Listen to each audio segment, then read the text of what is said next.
검찰의 이재명 전 대표를 향한 조작 날조 수사가 결국 실패로 끝났습니다. 뉴스타파 김만배 신앙림 보도 관련해 검찰이 10개월간 수사를 했지만 결국 배후 세력을 찾지 못했습니다. 검찰이 오늘 지난 대선 직전 뉴스타파 김만배 신앙림 녹취록 보도에 따른 윤두창 명예훼손 수사 결과를 발표했습니다.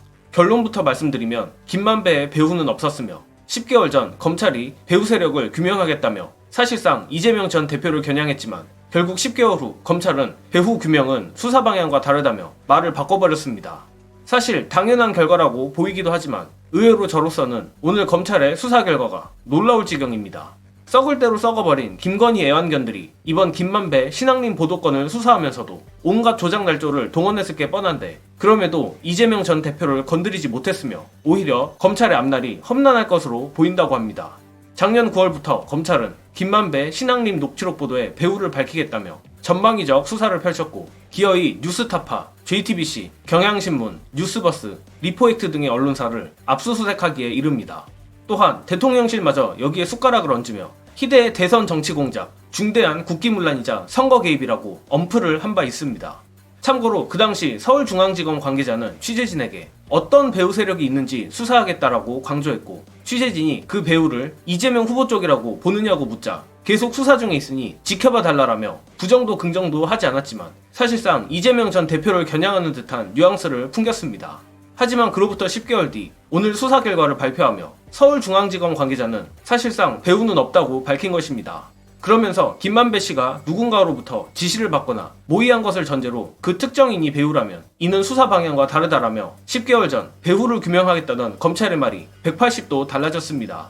이뿐만 아니라 검찰은 김만배의 주된 혐의로 허위사실을 유포하여 뉴스타파, 뉴스버스, 경향신문 등이 허위사실을 보도하게 함이라고 적시했지만 뉴스타파를 제외한 다른 언론사들에 대해서는 어떠한 처분도 내리지 않았으며 그저 수사 중에 있다라는 말만 반복했다고 합니다.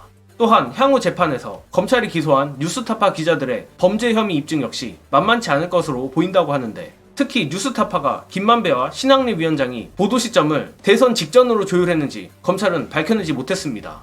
무엇보다 이번 사건의 핵심 혐의가 허위사실에 의한 명예훼손인 만큼 피고인들이 허위를 알고도 일부러 보도를 했는지가 관건인데 검찰이 기소한 뉴스타파 김용진 대표와 한상진 기자는 당시 김만배와 신앙림 위원장 간의 돈거래 사실을 당시는 물론 그 후 한참 동안도 몰랐다고 합니다.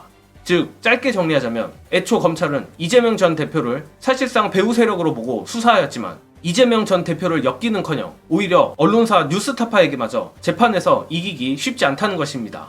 자, 어쨌든 이번 건은 검찰이 그야말로 개망신을 당하며 흐지부지 될 것 같지만 그럼에도 검찰의 횡포는 점점 극에 달하고 있는 것 같습니다. 특히 사실상 민주당의 검사 탄핵에 발끈하여 이재명 전 대표를 향한 부부 소환 통보를 하는 걸 보고 정말 검찰이 갈 때까지 갔구나 싶었습니다. 역시 강자에게 약하고 약자에게 강한 저 광견병 걸린 애완견들을 상대하려면 민주당이 강하게 나가는 것 외에는 답이 없는 것 같습니다.